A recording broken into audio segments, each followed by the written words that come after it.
a supersonic saucer. Called the Silver Bug, it was truly revolutionary.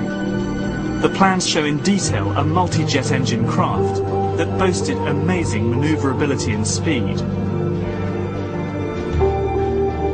It's an intriguing thought that this concept may tie in with the work of the German scientists who brought saucer technology to the US at the close of the Second World War.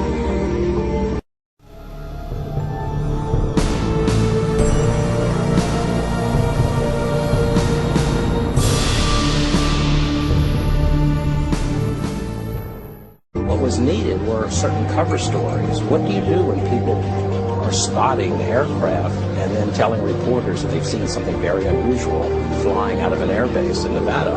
And frankly, this was the origin of a lot of the sightings that took place in the mid-50s, 1954, 55, 56, of unidentified flying objects, the UFOs. So the CIA was involved in encouraging people to believe that, yes, they saw UFOs, and the CIA and the military tried to be very helpful to reporters to get these stories out, to divert the attention of the country, and particularly the people in this region, about what they had actually seen.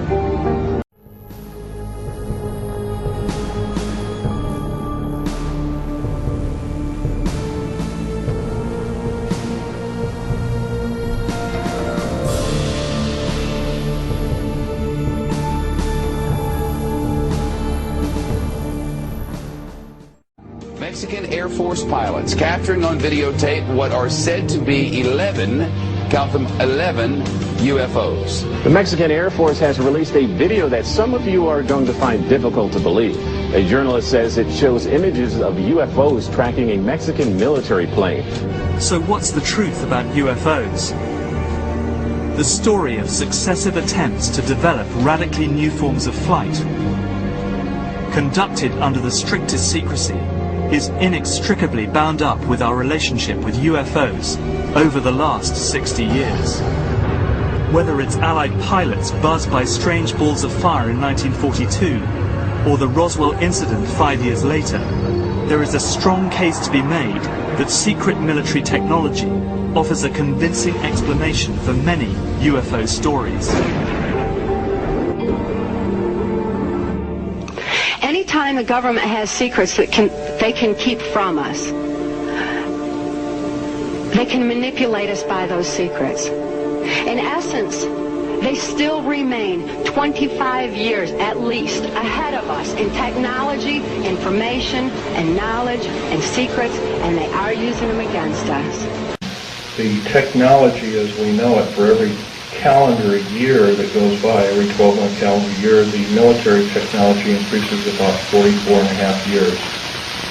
This is why it's easy to understand that back in 1943 they were able to create through vacuum tube technology, a ship that literally disappeared from one place and reappeared 400 miles later in another place.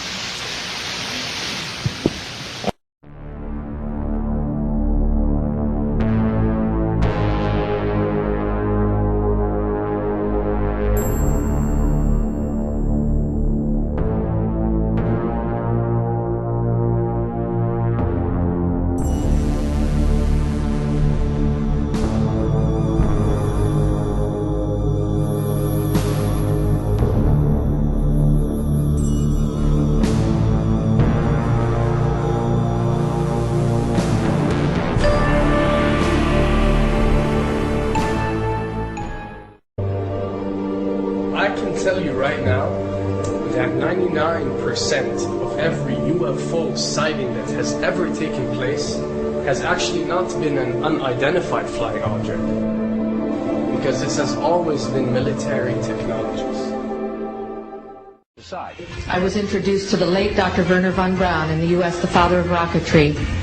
In my first meeting with him, during that first 3.5 hours, he said to me, "Carol, you will stop the weaponization of space, because there is a lie being told to everyone that the weaponization of space is now first being based upon the evil empire, the Russians, There are many enemies, he said, against whom we're going to build this space-based weapon system, the first of whom was the Russians, which was existing at that time. Then there would be terrorists. Then there would be third world countries. Now we call them rogue nations or nations of concern. Then there would be asteroids. And then he would repeat to me over and over. And the last card, the last card, the last card would be the extraterrestrial threat. As a military...